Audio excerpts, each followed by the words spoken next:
தினந்தோறும் போரை சமாளிக்கிறது தான் அந்த ஜல்லிக்கட்டு கலாச்சாரத்தில் இருக்கிறவங்க.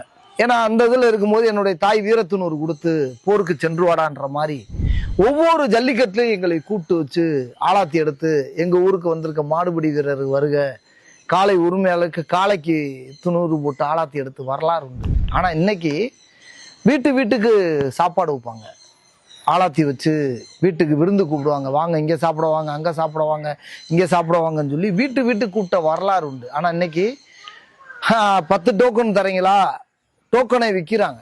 இன்னைக்கு எப்படின்னா 5 டோக்கனு கொடு, 5 டோக்கனு கொடுத்தா எனக்கு 50,000 கொடு, 10 டோக்கன் கொடுத்தா எனக்கு 20 சைக்கிள் வாங்கி கொடு, எனக்கு 7 டோக்கனு கொடுத்தா எனக்கு 4 பிரிட்ஜ் வாங்கி கொடு, இப்படின்னு சொல்லி வியாபாரத்தன்மைகளாக மாறிடுச்சு. ஜல்லிக்கட்டு வியாபாரத்தன்மைகளாக மாறி மாறி மாறி இந்த டோக்கன் முறையின் வந்தது மிகப்பெரிய வியாபாரத்தன்மையாக மாறி இன்னைக்கு ஜல்லிக்கட்டே வந்து பார்த்தீங்கன்னா டோக்கன் அரசியல் மிகப்பெரிய அரசியல்.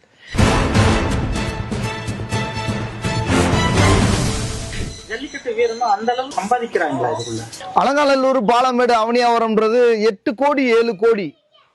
அந்த 7 கோடி 8 கோடியும் நடத்தக்கூடிய அந்த அலங்காநல்லூர், பாலமேடு, அவனியாபுரம் உலக தமிழர்கள் எங்கும் இல்லா வாழும் தமிழர்கள் வந்து பாத்தீங்கன்னா உலகத்தில் இருக்கக்கூடிய வாழும் தமிழர்கள் வந்து பல மில்லியன் வந்து கொடுக்குறாங்க. என்ன கொடுக்குறாங்க?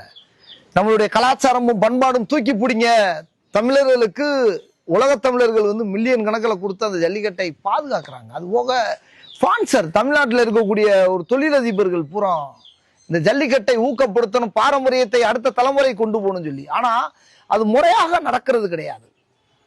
அகண்ட திரையில் வெளிப்படுத்த வேண்டும்.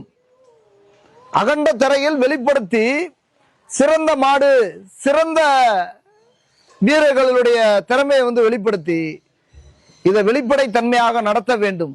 எந்த அளவுக்கு ஒரு வீரன் 7 காலையோ 8 காலையோ 9 காலையோ 10 காலையோ 20 காலையோ பிடிக்கிறானோ, எந்த அளவுக்கு 7 நிமிஷம் 5 நிமிஷம் 3 நிமிஷம் 2 நிமிஷம் மாடு விளையாடுதோ அந்த அளவுக்கு அகண்ட திரையில் வெளிப்படுத்தி ஒவ்வொரு வீரனுக்கும் வெளிப்படை தன்மையாக நடத்த வேண்டும் சொல்லி தொடர்ச்சியாக நாங்கள் கோரிக்கை வச்சுக்கிட்டே வரோம்.